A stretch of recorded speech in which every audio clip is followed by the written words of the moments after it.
মোহাম্মদ হাসান ভাইকে এই পর্যায়ে বক্তব্য রাখবেন লেবার পার্টির চেয়ারম্যান জনাব মুস্তাফিজুর রহমান ইরান ভাই। জনাব মুস্তাফিজুর রহমান ইরান ভাই।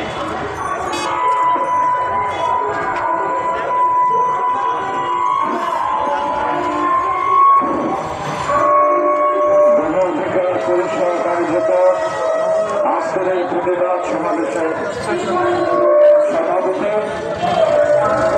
উপস্থিত গণঅধিকার পরিষদের কেন্দ্রীয় নেতৃবৃন্দ, বিভিন্ন পর্যায়ের কর্মীবৃন্দ এবং মিডিয়া বন্ধুরা, আসসালামু আলাইকুম ওয়া রাহমাতুল্লাহ।